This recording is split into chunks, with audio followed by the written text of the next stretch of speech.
ஃப்ளைட்டில் போய் எத்தனையோ பேர் செத்து போயிட்டாங்க குஜராத்தில் அப்படின்னு சொல்லும்போது எனக்கு பதறுது. நம்ம நாட்டு தானே எல்லாருமே இறந்துட்டு உட்காந்துருப்பாங்க அப்படின்னு எனக்கு அப்படியே பதறுது. அவன் என்ன கனவோடு போனானோ, என்ன குழந்தை குட்டியோடு போனானோ, எத்தனை பேர் இறந்துருக்காங்களோ எனக்கு அது தெரியல. ஆனால் நிறையா டிவியில் பார்க்கும்போது எனக்கு அப்படியே பார்க்கும்போது தலை சுற்றலாக வருது. ஏன்னா இவன் இறந்தது என்னால் அதுலேருந்து வெளியில் வர முடியல.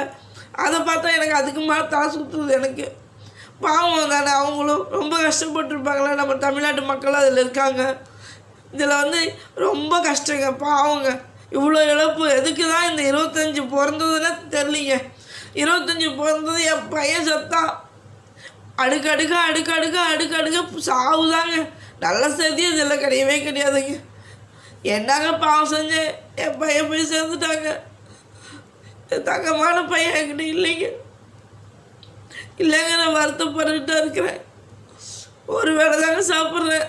அதாவது மாதம் மருந்துக்கோசம் தான் ஒரு வேளை சாப்பிட்றேன். நாளைக்கெல்லாம் ஒர்க்குக்கு போகணுங்க. என்னால் முடியலைங்க. பாவமாக இருக்குதுங்க. அதான் மக்கள் ஃப்ளைட்டில் இருந்தவங்களாம் பார்த்தா பாவமாக இருக்குது. அவன் வீடியோ பார்த்துருந்தேன். அவன் வீடியோ போட்டிருந்தேன். அந்த மோவரக்கட்டையை பார்த்தேன். ஈரோடு கெத்தாம. கெத்துனா என்னடா மோவரக்கட்டை? கெத்துன்னு சொல்கிறது கூட உனக்கு ஒரு அசிங்கண்டா. மூஞ்சி நல்லா கண்ணாடியில் போய் பாடுற மூதேவி. மூஞ்ச போய் கண்ணாடியில் பாரு. பண்ணி வாயா வாயப்பாரு கருமா வாய் இழிச்சிக்கிட்டு. அதான் லூசு குரங்குன்னா அதை விட வாய் இழிச்சிக்கிட்டு பண்ணியாட்ட வாய் இழிச்சிக்கிட்டு அவ சுற்றிக்கிட்டு இருக்கிறான். குரங்கு எப்படி சிரிக்கும் அதே மாதிரி தான் அது ரெண்டும் சிரிக்கிறது. ஏன்னா அவங்க ஆயக்காரி ஐயோ அப்பா சாமி, குப்பையிலையும் குப்பை, அரை குப்பை, கிளம்புனா நாற்று மணிக்குமா. அதை விட கேவலமானவ காரம் பிடிச்சவ. என் பையனோட இன்ஸ்டா ஐடியும் யூடியூப் ஐடி பையனோட சம்மந்தப்பட்ட எல்லா பொருளும் மரியாதையாக கொடுத்துரு. இல்லைன்னா நீ எங்கே பதில் சொல்லணுமோ அது பதில் சொல்லி தான் ஆகணும். சரியா? நான் இதுக்கு மேலே நான் திட்ட தான் செய்வேன். ஏன்னா என் பையன் ஐடியிலேருந்து ஏன் போடுறேன், அது திட்ட தான் செய்வேன், கேட்க தான் செய்வேன்.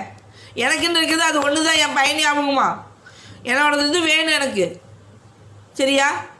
என் பையன் ஞாபகமாக அது ஒன்று தான் இருக்குது எனக்கு. நான் எதுக்கு விட்டு கொடுத்துட்ருக்கணும் உங்கள்கிட்ட?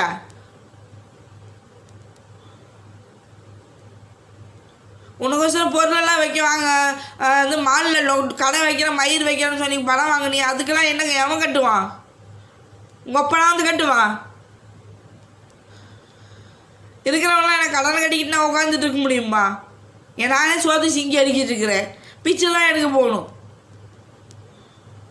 உன்னாட்ட ஊர் சுற்றிக்கிட்டு ஏன்னா எவன் கூட கை கோர்த்து சுற்றுற அளவுக்குலாம் எனக்கு அந்த அளவுக்குலாம் வசதி வாய்ப்பு கிடையாது ஐயா. நீ ஒரு விளம்பரத்துக்கு போயிட்டு வந்தால் காரில் போய் நீ கொடைக்கானல் போயிட்டு வந்திருக்கேன்னா ஏமாத்திரம்.